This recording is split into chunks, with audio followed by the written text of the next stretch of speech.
Discovered my husband cheating with my sister, divorced him and cut off toxic family. I discovered that my husband was cheating with my sister. I divorced him and went no contact with my toxic family. Years later, things took an unexpected and painful turn. I was married to Ryan, my husband, a 32-year-old man, for 6 years. I believed we had a strong and stable relationship. Like any couple, we experienced our fair share of drama over the years, but we worked through it and came out stronger. I thought we had a loving and supportive marriage, the kind that could weather any storm. That belief held firm until about 8 months ago. Everything began to shift when my younger sister, Star, who is 28 years old, moved back to our hometown. She had been living in Florida since she was 18, and her return came under less than ideal circumstances. Star's long-term boyfriend had broken up with her and moved to a new city, leaving her completely stranded. According to her, the breakup happened because he was secretly cheating on her, with men. The details surrounding their split were hazy, and honestly, the story she gave seemed a little far-fetched to me. I had only met the guy 3 times over the 5 years they were together. Once during Christmas visits when she brought him home, and another time when Ryan and I stopped by their place during our vacation 3 years ago. From what little I knew of him, he never struck me as the type to lead a double life and leave Star with nothing. Regardless, I tried to reach out to him once, hoping to get some clarity, but I quickly found myself blocked. At that point, I decided to let it go. When Star moved back home, she stayed with my parents, Gina, who is 55, and Jimmy, who is 56, for about a month. She struggled to find work, and I tried to help her out by suggesting that Ryan, being in a higher position at his company, might be able to pull some strings for her. Ryan obliged, and soon Star landed a job in his department. The position was perfectly aligned with her qualifications, and I felt good about being able to help her get back on her feet. Looking back now, I regret that decision more than anything. For some context, Star and I were never particularly close growing up. She was always the golden child in our mother's eyes, and while my dad didn't exactly play favorites, he always went along with whatever my mom decided. The favoritism wasn't glaringly obvious, but showed up in countless small ways. For example, when we both turned 16, we each got cars. Mine was an 8-year-old Dodge Neon, while Star got a nearly new Mitsubishi Eclipse. My parents never hesitated to spend thousands of dollars on her dance practices, costumes, and competitions, even if it meant driving her hours away for events. Meanwhile, when I asked for $50 to attend a local volleyball camp, they would give it to me, but not without making me feel like I was asking for the moon. The imbalance carried into our teenage years.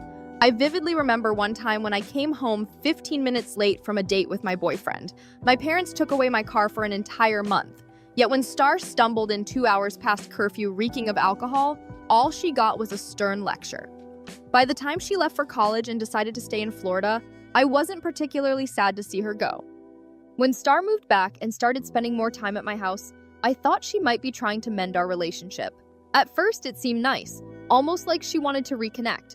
But then I began noticing how familiar she and Ryan were becoming. They had long, animated conversations about seemingly everything. Inside jokes started forming between them, and whenever I tried to join in, they would brush me off, saying it was just a work thing. I asked Ryan about it, and he reassured me that they simply had a lot in common and were collaborating on several projects at the office. I wanted to believe him. Then came the first real red flag. I began noticing that Star was at our house more and more, often while I was still at work. Ryan and I had different schedules. He worked a traditional 8 o'clock a.m. to 4:30 p.m. job, while my hours were 10 o'clock a.m. to 7 o'clock p.m. One day, I came home to find her there again. When I asked why, she casually explained that she and Ryan had work stuff to handle. It became a pattern that made me increasingly uncomfortable. 2 months ago, I noticed something that made me question my sanity. I always make the bed every morning before heading to work, ensuring the pillowcases face a specific way. That evening, Star came over, had dinner with us, and left for my parents' house. When I went to bed, 2 of the pillowcases were reversed. I asked Ryan if he had been in bed that day. He looked startled but denied it, claiming I must have made a mistake. His reaction was unsettling. I started digging for answers. I went through his phone and laptop in secret but found nothing incriminating. Then again, why would they need to text? They worked together for 8 hours a day and spent time together after work. The lack of evidence only made me feel more paranoid, like I was losing my grip on reality. The final straw came 2 weeks ago when my parents invited us over for dinner. Everything seemed fine until I saw it. Ryan walked past Star, and she lightly grabbed his arm. He turned toward her, and she whispered something. Then they pressed their foreheads together briefly, a gesture so intimate it sent a chill down my spine. Ryan jolted upright and continued walking, but Star caught my eye, smiled smugly, and returned to what she was doing, and I felt sick. The mountain of red flags was undeniable. I wanted to believe that I was overthinking, that my fears were unfounded, but deep down, I knew better. I have loved Ryan since I was 21, and the thought of losing him to my own sister was unbearable. I decided to confront him during a weekend getaway I had planned for us. I needed the truth, no matter how much it hurt. Update 1. You were all right, and my world is absolutely destroyed. This past weekend was meant to be a little adventure for the two of us, a chance to reconnect and enjoy each other's company. It started as a perfect Friday night. We had drinks, danced the night away, and shared an intimate evening together. It felt like things were normal, or at least I wanted to believe they were. The next day was supposed to be more of the same. A relaxed morning, a lazy day with plans to enjoy our time together. I almost kept quiet. I almost let the nagging thoughts in my head stay unspoken because I desperately wanted to believe I was wrong. But I wasn't wrong. As we were getting ready to start our Saturday, I asked him point blank, "Are you having an affair with my sister?" The words felt like they didn't even belong to me, like someone else was speaking them. He didn't deny it, he didn't try to lie, his eyes welled up with tears, and he simply said, "Yes." My heart shattered into a million unrecognizable pieces. I couldn't breathe, I couldn't think. Somehow I managed to ask him why. His response was pathetic. He said he was sorry that he never meant for this to happen. He claimed they just clicked and that things spiraled, first a kiss, then more. Hearing it all was like living through a nightmare I couldn't wake up from. Then I asked the question I had been dreading. "Have you been sleeping with her in our bed while I was at work?" He turned his head away in shame, and that was all the answer I needed. I couldn't be there anymore. I grabbed my purse and walked out the door. I didn't take anything else, just my dignity or whatever was left of it. I got in my car and drove straight home. He didn't come with me. Instead, a few hours later, he showed up in an Uber with some of my other belongings. He tried to apologize again, but I couldn't bring myself to acknowledge him. Through my tears and overwhelming anger, I watched him pack a bag and leave for a hotel. The next day, I told my parents I needed someone to lean on, someone to remind me I wasn't crazy. But when I told them what had happened, I found no comfort. They already knew. They knew about the affair. They told me they were sorry, but their words felt hollow. They also informed me that Star had left the night before and might not come back for a few days. I had no doubt where she had gone to be with him. That was 3 months ago. Now, our divorce is almost finalized. Ryan moved out immediately and found an apartment to rent. Of course, Star moved in with him right away. As for me, I only communicate with Ryan when it comes to divorce-related matters. At first, he said I could keep the house and the savings. I think guilt drove that decision. But after a few days, he changed his tune and insisted we split the house. I know Star was behind that.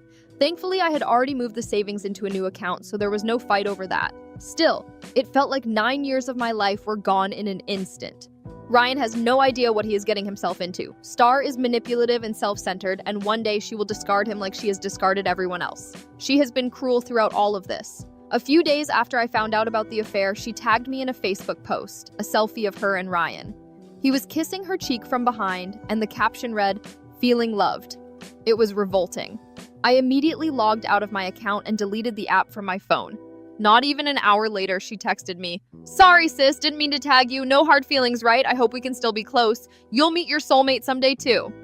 The audacity was unreal. I blocked her on everything. My parents have been no better. They pretended to be supportive at first, but when I told them I was going no contact with Star and Ryan, my mother had the nerve to say, "I'm sorry this happened, but your sister deserves to be happy too. You'll meet someone and we can put all this behind us." I was furious. I told her about Star's disgusting Facebook post and the vile text she sent me. My mother's response? "Well, you shouldn't be on that stuff anyway." My father? He just sat there, silent as usual. When I asked him directly what he thought, all he said was, "I agree with your mother," and walked out of the room. That was it for me. I am done with all of them. I have gone full no contact with my family. The house will sell soon, and I am planning to move to another state. I haven't told them where or when, and I have no intention of doing so. I just want to leave all of this behind and start fresh. To be honest, I wish them all the worst. They deserve each other. Update 2? Hi everybody. I know it has been 4 years since my last update, and wow, what a whirlwind it has been. A lot has happened, and honestly, I never expected to be where I am now. Let me start by giving you an update about myself because there is a lot to catch up on. First off, I am recently engaged. Yes, you read that right, engaged. It has been a journey to get here, let me tell you. After everything that went down with my ex-husband and my sister, not to mention the complete abandonment by my parents, I was pretty much done with relationships for a while. When I first moved here to Minnesota, I tried dipping my toes back into the dating pool. My first date was mediocre at best. The guy seemed decent at first, but he turned out to be an absolute nightmare. A self-absorbed jerk who made me swear off men entirely. I hit my breaking point after that and decided to focus on myself. That's when therapy became a lifeline for me. Therapy was not easy. It dredged up so much pain and forced me to confront all the betrayal, trauma, and abandonment I had been carrying. It was a grueling process, but I worked through it, and somewhere along the way, I began to heal. A little over a year into my journey, I met James, a 37-year-old chef who completely changed my life. Funny enough, James shares the same first name as my dad, which I find kind of ironic, but that is where the similarities end. James is kind, thoughtful, and genuinely supportive. A complete 180 from anything I've ever experienced. He and his twin brother Jack run a restaurant and bar together, and it is thriving. I am so excited to build a future with him. But enough about me, let's get to the audacity that my family brought into my life. About 9 months after I went no contact with them, they somehow managed to track me down. Mind you, I had gone to great lengths to keep my location private. Only a handful of trusted friends and close cousins knew where I lived. So imagine my shock when I came home one day and found a wedding invitation in my mailbox. It was for Ryan and Star. Yes, that Ryan and Star. The invitation included a nauseating photo of them hugging in a sunflower field, along with a letter from my parents that I can only describe as peak delusion. The letter went something like this: "You need to forgive and put all this behind us. We know things did not go the best, but we are a family and families work through problems." They even had the nerve to claim that Star wanted me to be a bridesmaid, just like she had been for me. Are you kidding me? The audacity was unreal. Reading that letter reopened so many old wounds. I was back in therapy for weeks because of it. While I can laugh about it now, back then it was devastating. I did not respond to the letter or the invitation. Instead, I focused on figuring out who in my extended family had leaked my address to my ex-family and promptly cut them off. Fast forward to last week. Just when I thought I had seen the last of Ryan, he showed up at my apartment unannounced. Let me set the scene. James and I do not live together yet, but we will be moving in together soon. So there I was, home alone, when I opened the door to find Ryan standing there. And let me tell you, he looked way too put together, like he had gone out of his way to dress up for this encounter. It was bizarre. I immediately asked, "What do you want?" He launched into this rehearsed apology about how sorry he was for everything he had done. Then the kicker. "Star and I are divorcing. I found out she was unfaithful our entire marriage. I do not expect you to take me back, but I think we should talk and get some closure." Closure? I almost laughed in his face. Instead, I looked him dead in the eye and said, "No, I give you no closure. You made your bed. Did you honestly think that Star, the woman who has had more visitors than the Holiday Inn, was going to suddenly change just because you put a ring on it?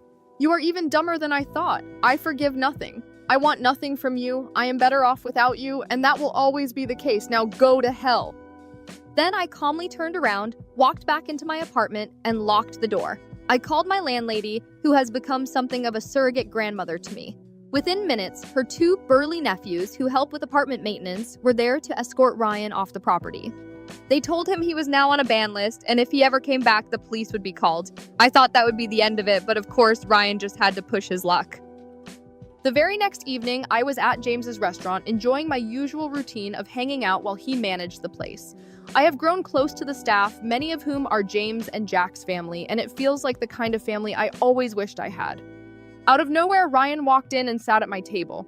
James noticed immediately and came over to check on me.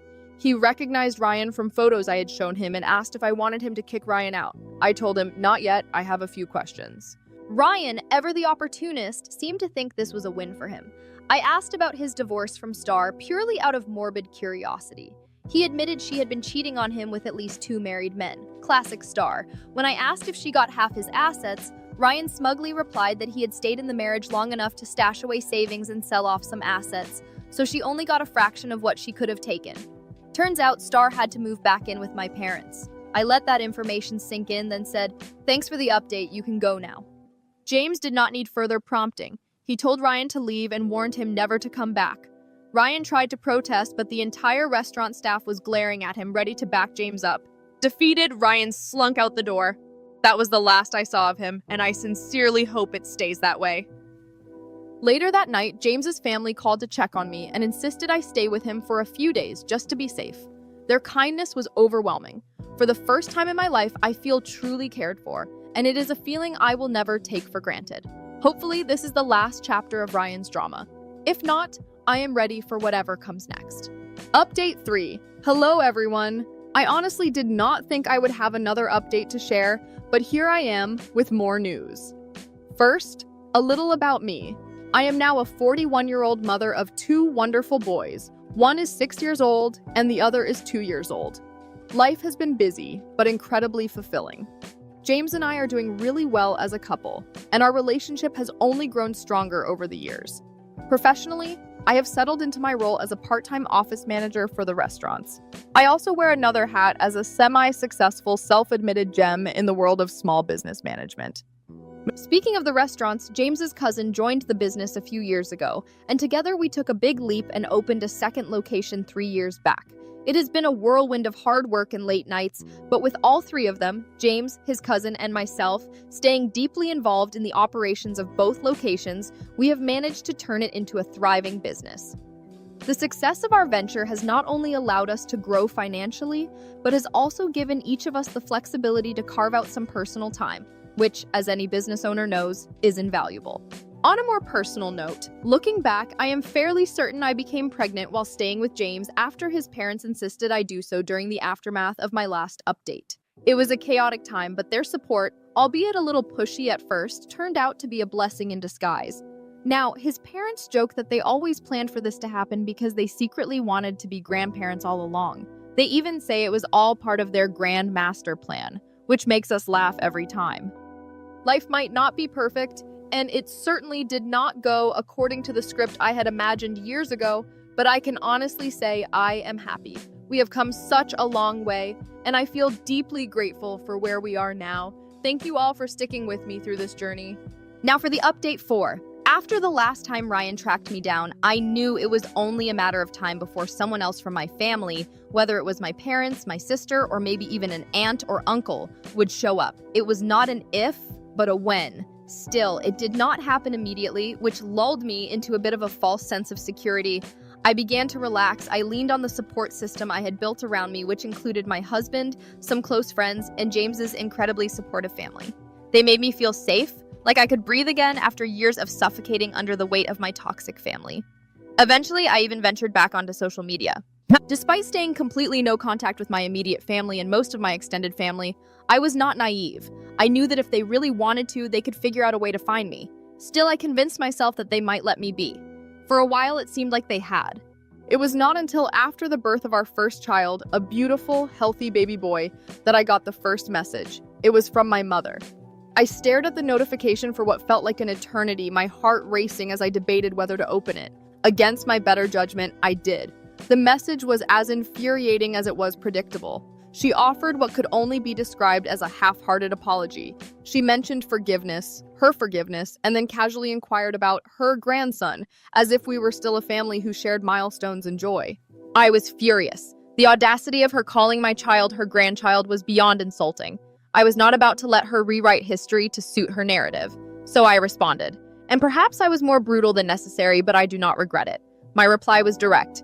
You do not have any grandchildren. I am not your daughter, and therefore my children have no relation to you. If you want grandchildren so badly, maybe you should encourage Star to get out there and do what she does best. Then I blocked her. Of course, that was not the end of it.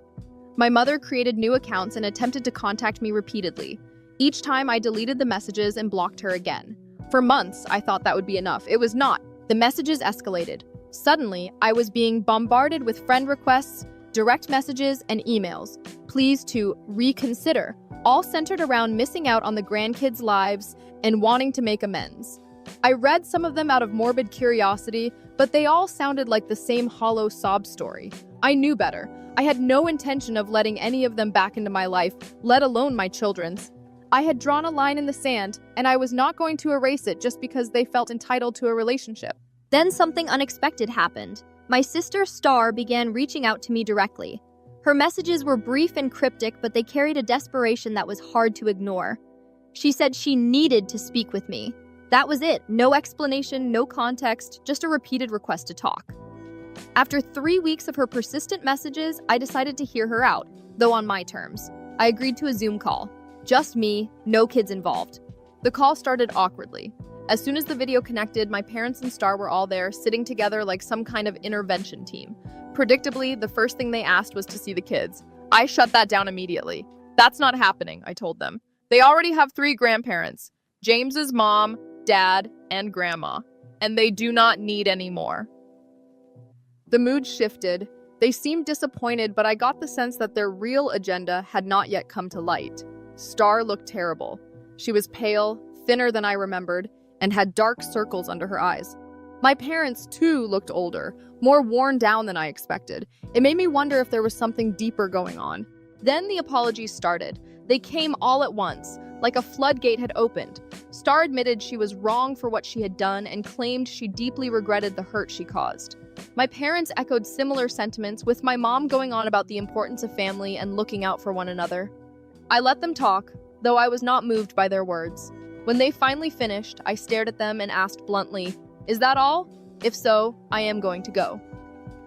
That is when everything changed. The facade dropped, and the real reason they had been so desperate to contact me came tumbling out. Star's health was failing, her kidneys were in bad shape, and she needed a transplant. The doctor said a family member would be her best chance for a match. That was why they were so desperate to find me, not to apologize, not to reconnect, but to see if I could save her life. I was stunned, though not surprised. I looked directly at them and asked, "So this is why you are here? You want me to save her? After everything she did to me? After my husband wasn't enough, now you want me to give her a body part too?" My mother snapped. "Stop being like this," she shouted, tears streaming down her face. "All of that was a long time ago. I know you hate us, but she is going to die if she does not get a transplant soon. Is that what you want? For your own sister to die?" I stayed silent, letting her words hang in the air. My father, who had barely spoken up until this point, finally chimed in. His voice was quieter, but the plea in his tone was undeniable.